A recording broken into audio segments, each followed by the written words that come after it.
E aí galera, mais uma aula aqui, canal Tímpanos Geográficos, né? Professor Gabriel, né? Vamos tratar de África aqui, né? Vamos tratar dos grandes domínios naturais africanos, né? O que a gente vai ver nessa aula. Parte 1, a gente vai dividir em 3 partes. Nessa aí nós vamos ver os biomas terrestres, a influência da latitude e os climas de altitude, tá? São os 3 tópicos que a gente vai observar aí com foco sempre na África, né? Então, se a gente pegar os biomas da Terra, né, os principais biomas terrestres, né, tem os aquáticos, aqueles que ficam em corpos d'água, né, a gente vai encontrar, por exemplo, alguns, né, os principais, né, vamos pegar, né, a gente tem ali floresta tropical ali em verde, né?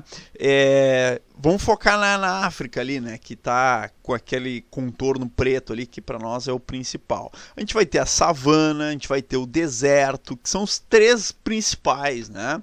Mas vamos também ter ali uma vegetação de chaparral, vamos ter ali também, né, um bioma ligado às montanhas, enfim, né, são os principais que a gente encontra ali na África ali, né? Então, o que é bioma, né? Gente, quando a gente fala em regiões, quando a gente fala vai estudar os grupos linguísticos, quando a gente vai falar em biomas também, né? É muito comum o ser humano, né, como a realidade, quando o ser humano vai estudar a realidade ela é muito complexa. Ela é muito. Ela tem uma enorme variedade de situações, de características, né? E o ser humano ele se vê na necessidade de criar categorias, de agrupar, né, para poder melhor entender, para melhor poder estudar, né? É assim com os animais, a gente agrupa os animais em classes, em famílias, né? A gente agrupa o espaço geográfico em regiões, a gente agrupa, por exemplo, os grandes domínios naturais em biomas, né? A gente agrupa os comportamentos, né? Da atmosfera em climas, enfim, é assim que a gente faz para poder entender melhor, para poder estudar melhor, né, e para o ser humano poder lidar melhor com isso aí. Tá? Quando a gente agrupa os domínios naturais em biomas, a gente está levando principalmente em consideração o critério da vida dos organismos, né, vida vegetal e vida animal. A gente busca semelhanças de vida, né, vegetal e animal, e agrupa e cria divisões, né, onde dentro daquela divisão há muitas semelhanças entre si, que vai diferenciar elas de outras divisões, de outros biomas no caso. Para agrupar biomas, principais características que a gente vai buscar semelhanças são as características de vida animal e vegetal, né, que vão depender, por exemplo, do tipo de solo, vai depender das rochas, vai depender do relevo, vai depender das altitudes, mas principalmente os biomas eles vão depender das características de clima, tá? É isso que vai determinar fundamentalmente, né, os biomas, embora não seja o único, né, fator, né, mas o clima ele é o principal com certeza aí, tá? E o clima, né? Aí a gente tem que compreender o clima, né? O clima também tem os seus fatores, né? Ele também vai depender de determinadas coisas, né? Os fatores são são aquelas características que vão influir, que vão decidir, né, como é que vai ser um clima. E os principais fatores são a latitude, esse é o maior de todos, né? Porque a gente observa ali que próximo aos polos é muito frio, próximo da região equatorial é muito quente, e isso vai condicionar de maneira geral o clima mundial. Mas também temos a altitude, temos a continentalidade, né, que é o quanto afastado dos corpos oceânicos está uma parte da Terra, né? Ou a gente poderia falar também em maritimidade, né? Que é o quão próximo, né, aos grandes corpos marítimos e oceânicos está uma localidade. A circulação atmosférica, né? Os ventos, o deslocamento dessas massas de ar através dos ventos e tal, né?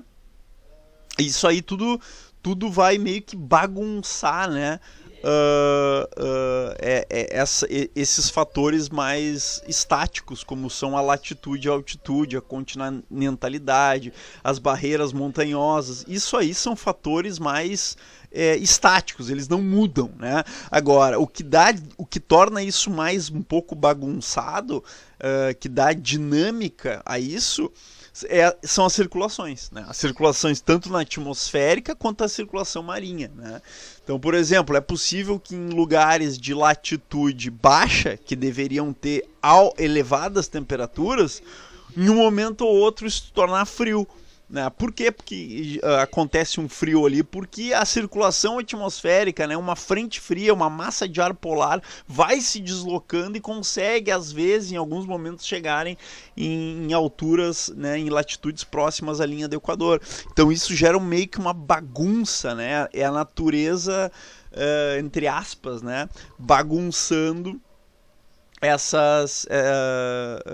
o entendimento, né, do que é o clima. Então a gente tem que compreender que existem fatores estáticos, né, que não se alteram, e aqueles que são dinâmicos, né, que vão, né, criando essa baguncinha aí que eu tô falando aí, né.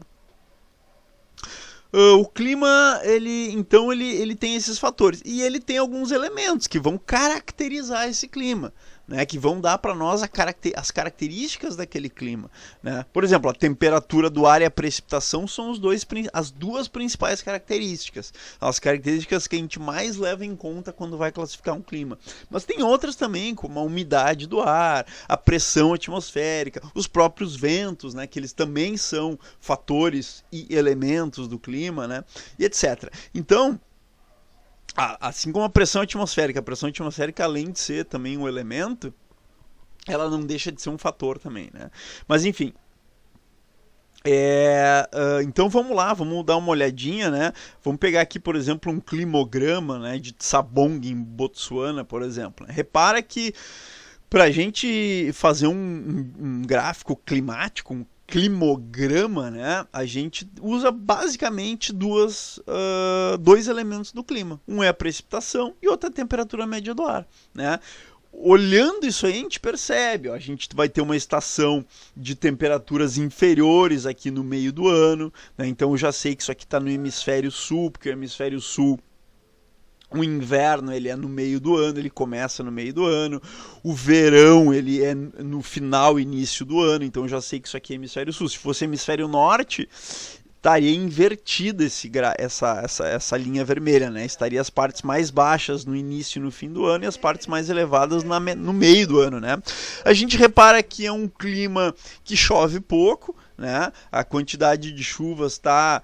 vamos botar, acho que ali uma média ali, isso aí deve ter aí anualmente ali uns 350 milímetros por ano, é pouco, é um clima praticamente 310, tá ali, ó, 310 milímetros, né, é o total anual. Isso é um clima quase desértico, né, um semideserto isso aí, né.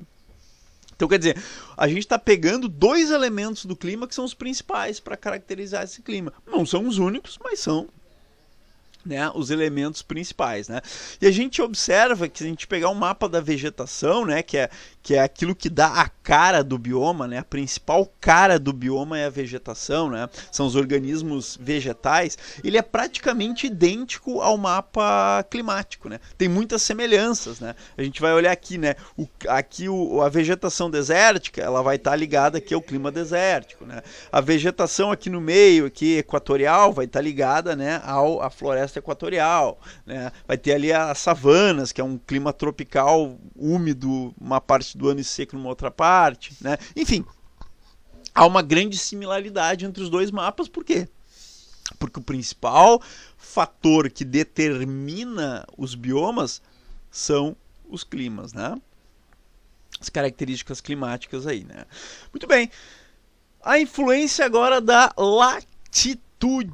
Vamos dar uma olhada aí. A latitude é o principal fator, tá? É aquele que, principalmente falando da temperatura, em termos de temperatura, o principal fator é a latitude. Tá? A latitude é aquilo que define as grandes características térmicas dos climas. Não é o único, mas é o principal. A gente sabe que próximo da linha do Equador, né, se a gente pegar a África, ela está ali meio que cortada ao meio pela linha do Equador, né? E está distante dos polos. Se a gente observar, por exemplo, né, mais de 6,2 mil quilômetros do Polo Sul, está o ponto mais ao sul da África, ali, né, que é o Cabo das Agulhas, a famosa esquina do mundo, né? Está muito longe do Polo Sul. E a parte mais norte da África ali está também praticamente a mesma distância do Polo Norte. Então está longe do Polo Norte. Está distante do Polo Norte. Então vão predominar climas mais quentes na África, né? Não significa que em um momento ou outro não vá fazer frio. Não é isso, né? Mas predomina na maior parte dos climas, na maior parte do ano, temperaturas de uma média um pouco mais superior. Tá? Então, na África, que está bem distante dos polos, vão predominar paisagens condicionadas por tipos de clima de temperatura mais elevada. Tá? Isso, em termos gerais, a gente pode falar com grande segurança.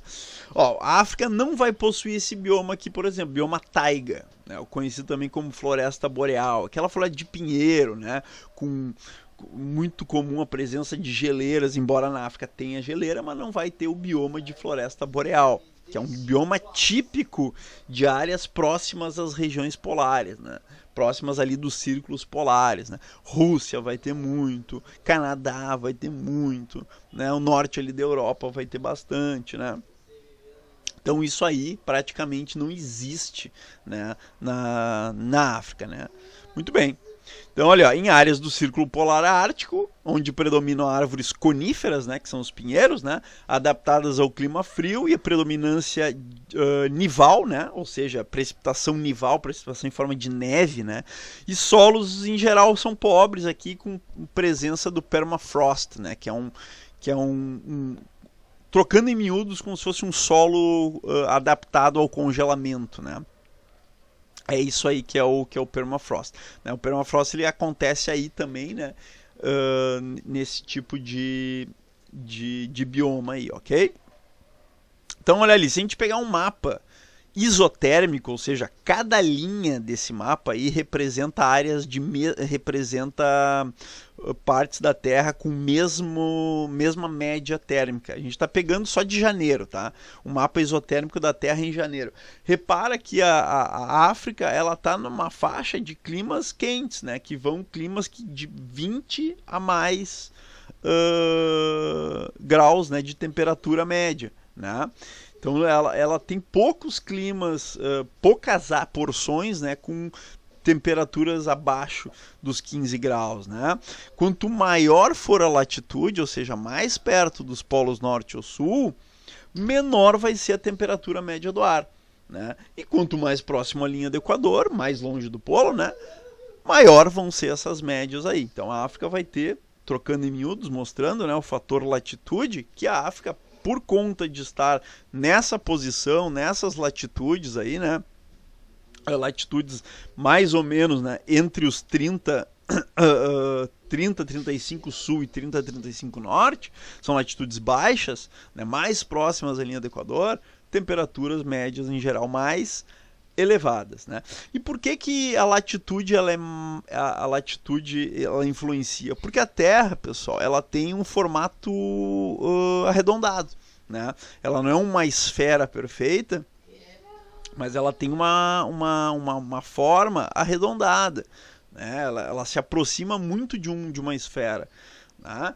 Então repara que é o seguinte, se a gente pegar, por exemplo, um feixe, imagina um feixe solar com um diâmetro aí de 300 km mais ou menos, né?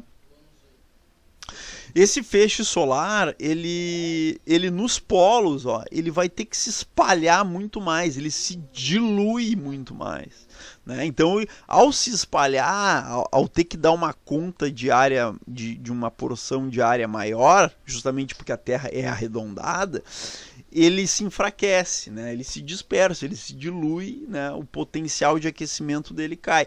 Ao contrário, nas latitudes baixas, como na linha do Equador, ó. O feixe solar ali ele não se espalha, então ele tá, a radiação está mais concentrada e tem um potencial de aquecimento muito superior.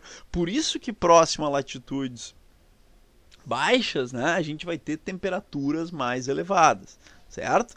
Né? Então ali a gente delimita, né, a zona tropical, que é aquela zona onde o Sol circula. Né? O Sol, né, pessoal, se a gente for levar em conta, tem até um vídeo sobre isso, né, que a Terra tem uma inclinação, né, o eixo de rotação da Terra ele é inclinado, né, ele tem uma inclinação de 23 graus e meio, né, que é justamente o mesmo valor dos trópicos, tanto o trópico de Câncer aqui no hemisfério norte como o trópico de Capricórnio aqui no hemisfério sul, eles têm a graduação, a latitude, né, de 23,5, justamente por conta dessa inclinação da Terra, que é de 23,5. Isso faz com que pareça que o Sol, né, ele vá caminhando, né, circulando entre os dois trópicos ao longo do ano. Claro, a gente sabe que a Terra está parada. É a Terra que, ao girar ao redor do Sol com movimento de translação, combinado com essa inclinação que ela tem, faça parecer que o Sol ele vai, né, indo e vindo entre os trópicos. O Sol ele nunca vai caminhar além dos trópicos, né?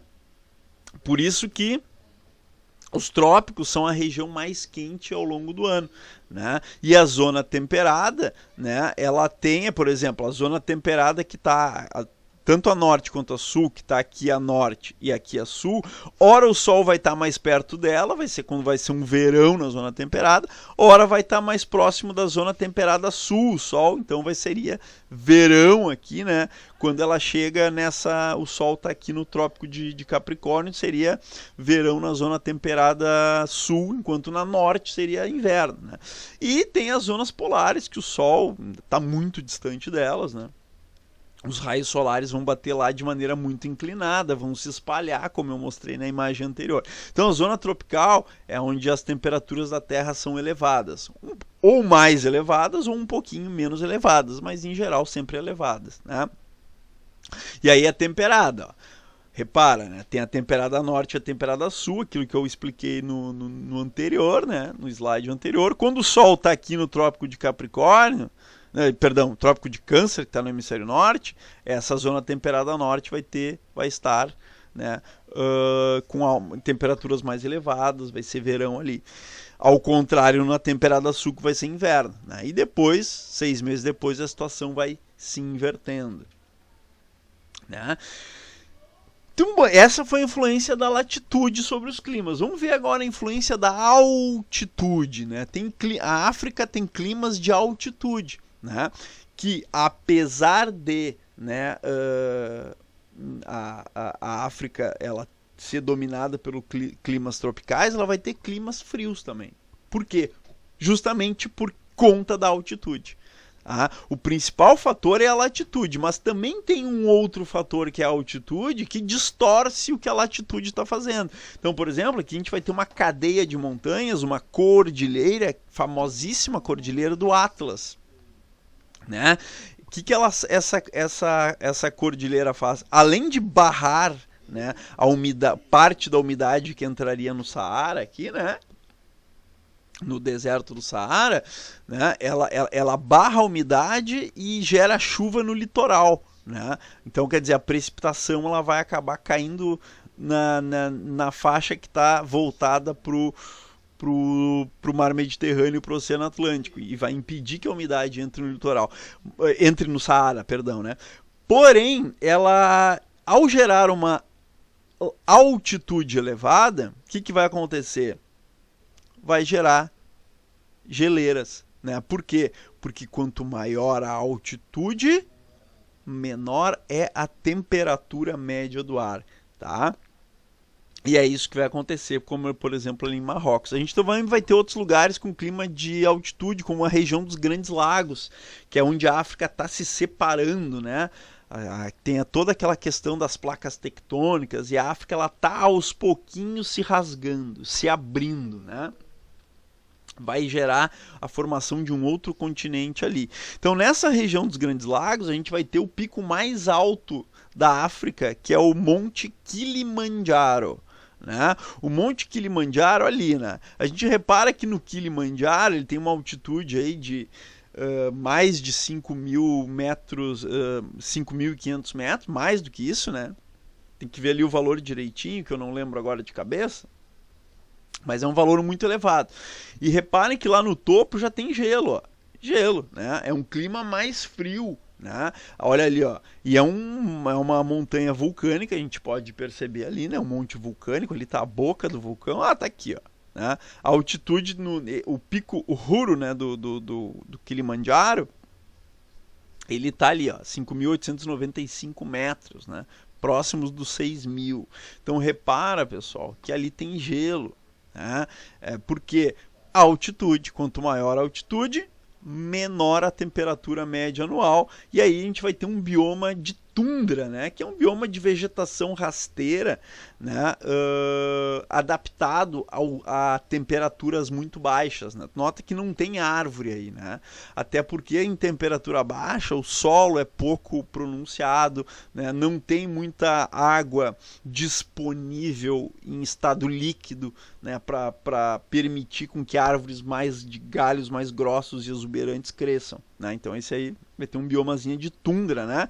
Que é um bioma típico de região polar, né? Ou região alpina, né? Alpes, né? Regiões alpinas são regiões montanhosas, né? Em referência, né? A referência surgiu dos Alpes suíços, né? Que são regiões alpinas de montanhas, né? De climas frios, né? Temperaturas baixas, tem neve, tem permafrost, né? Que é aquele solo adaptado ao congelamento, né? Então tu vai ter um clima seco. Tem água? Até tem numa determinada quantidade, mas é água que não é água líquida. Né? Isso vai impedir, então, que se formem vegetações de porte maior. Né? Então vai predominar vegetações de arbustos, vegetações rasteiras, como está mostrado aí. Ok? Então aí está a explicação. É um diagrama bonitinho na forma de desenho, mostrando, né? Um alpinista, quanto maior a altitude, menos ar tem. E é o ar que nos aquece. Então, se é o ar que nos aquece e tem pouco ar, lá em cima o cara vai sentir frio porque tem pouco ar batendo nele para aquecer ele. Então, por isso que quanto maior a altitude, menor a temperatura média térmica, o cara vai ter dificuldade um pouquinho de respirar, a pressão atmosférica vai ser menor, né? Portanto, a caixa torácica dele se dilata, né? A gente sente no ouvido meio que um zumbido, né? Que é o nosso ouvido se dilatando quando a gente sobe a uma altitude mais elevada, uma dificuldade para respirar, né? Para quem não está adaptado àquele clima ali, né? Aquele tipo de ambiente, né? Enfim. Ok? Então esses são os climas de altitude. Então, pessoal, se inscrevam no canal, ajuda a gente a aumentar, ampliar aí esse conteúdo, né, para o nosso canal poder chegar a mais pessoas aí, tá? Depois a gente continua a parte 2 aí, tratando aí dos biomas africanos e essa relação com os grandes climas, ok? Um abraço e até a próxima.